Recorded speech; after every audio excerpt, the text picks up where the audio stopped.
Falcons have selected Michael Penix Jr. I hate this decision by the Atlanta Falcons. We were all sitting here on the desk and we were a little bit stumped. It was a brilliant move. The shocker, Michael Penix Jr. I wasn't shocked. I was flummoxed. I'm head scratching over this. What are we doing here?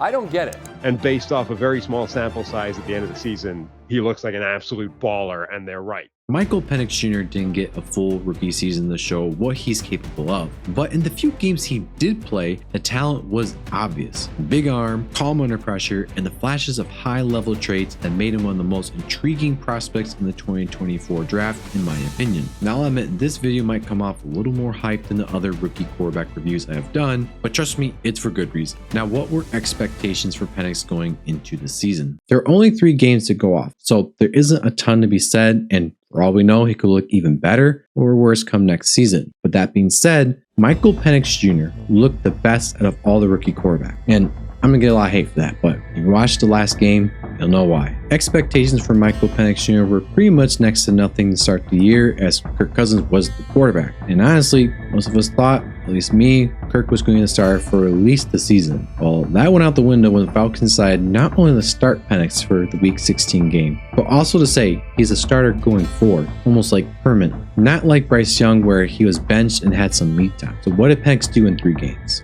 Well, Penix threw for 775 yards, 3 touchdowns, and 3 interceptions with 2 fumbles. Sounds pretty bad, right? But as I like to say, there's more to the story. When we look at Penix's play-by-play grade, he had an 87.6 passing grade, 4th best in the NFL. He also had the best big-time throw percentage in the NFL by a far margin, that being 9.1% compared to the closest of Josh Allen being 7.1%. Is that he was also tied for having the 3rd lowest turnover-worthy play rate in the NFL at 1.7%. That's really good. Looking at how he did under pressure though, he was about average, having a 51.3 passing grade, with his 2 turnover-worthy plays coming from being under pressure. When he was kept clean though, Penix was a top 5 graded passer, having a 93.3 grade. When he was blitzed, Penix was also above average as well, being ranked 13th of 47 quarterbacks. Now I get there's only 3 games to evaluate him on, so obviously this means there's not a whole lot to say, and it means a lot of these numbers are a bit skewed to be higher if I'm being honest. The only thing I want to add is that when he did come in during some games earlier in the season for just a few plays,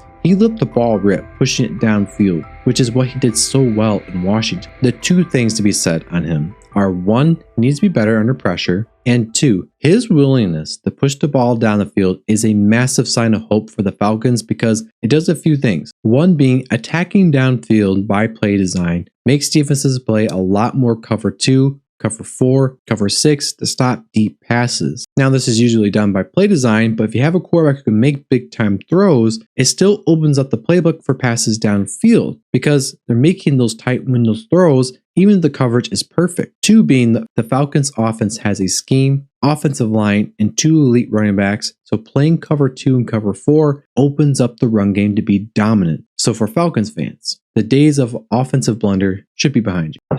Now for Michael Penix's special moment, it really comes down to the last game of the season, where we saw, in my opinion, the NFC Super Bowl happen, with 2 possible top 5 passers dueling with nothing on the line. Penix went bonkers in this game, having 7 big-time throws and no turnover-worthy plays. Insane stuff. Now for a special play, the Panthers defense is presenting cover 4, but then rotates to cover 3, and trying to confuse Penix, they fall right into his best strength, big time throws. Penix is indeed going to have a perfect pocket to throw from, but this throw is very difficult nonetheless. You see, the safety is sitting right there watching Penix, but despite him watching Penix, he makes a gorgeous throw, perfect spiral, perfect spot, and fitting it in like a glove. Michael Penix Jr. is either going to be the greatest steal of the draft or an average QB, in my opinion. If you guys enjoyed the video, please leave a like. It helps YouTube show this video to more people. And subscribe if you want to see more of my football content. I got a lot of draft videos in the making and some analysis on controversial quarterbacks in the NFL coming after this video. See you next time.